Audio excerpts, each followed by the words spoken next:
Hello, welcome to the Real Bit Wars. I'm Chris, and today we've got some more pickups for you, so let's jump right into it. First thing, we actually have a comic book I found at a thrift store for a whopping 50 cents. So the Super Mario Adventures, this just compiles all of the comic strips with the Mario Brothers from the Nintendo Power magazine. Pretty darn neat. Okay, next up, I've got all 7 of the Dragon Ball Z Super Famicom games. So rather than butcher these titles, I'll just put them up there for you, but I'll show these from 1992.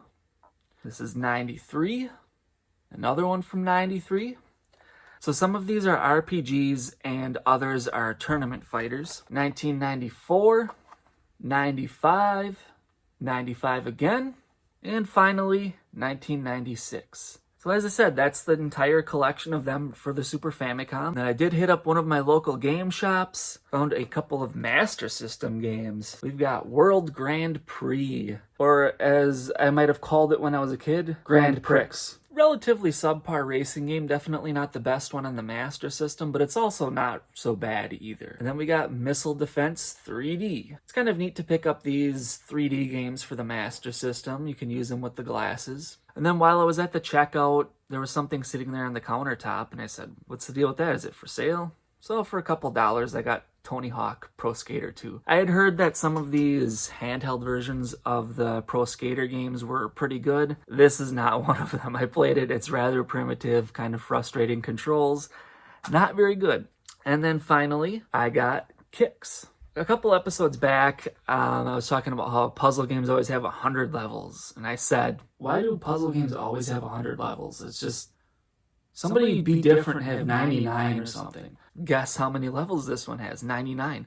But it was still way too many. It's a pain to get through them all. I managed to beat it, but I did have to rage quit at one point. Or as my wife would say, the story of a man who lost his temper on a frigid Wisconsin evening. So I hear all of this yelling, and I go to the basement to see what's going on, and there's a bunch of lines on the screen.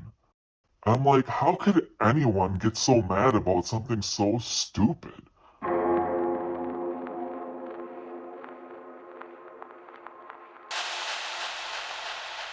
Leave it to him to get upset at something like that. wait a second.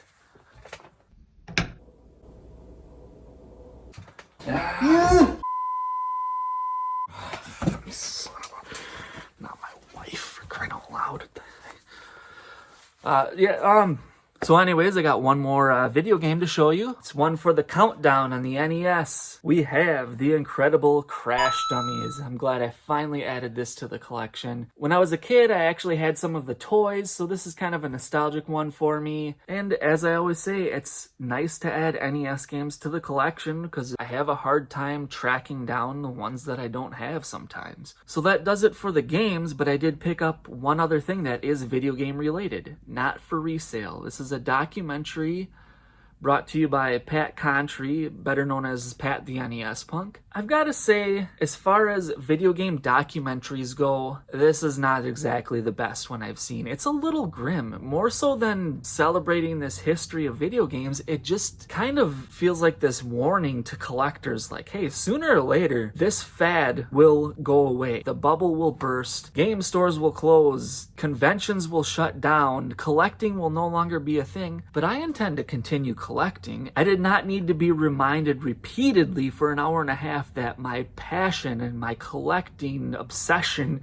will no longer be a thing someday. I understand that. I completely get it. It's not terrible by any means, but usually you'll touch base with the negative side of things and you'll end on the high note, and this one doesn't really do that. It just seems like it's more so telling people to quit while they're ahead and to get out of it while they can, and no thank you. So one other thing, I have not watched it yet, but I saw the trailer for the Console Wars documentary. It's on one of the streaming services that I don't have, but one thing I thought was really exciting, I read the book, did a review here on the channel a few years back, and I'd heard then that they were talking about making it into a movie, which would kind of be cool to see just a feature-length film of it, but instead they decided to do more of a docu-series about it.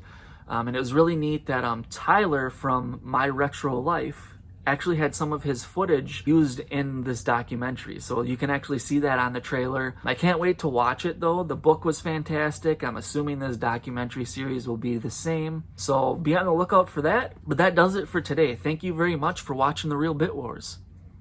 Yeah.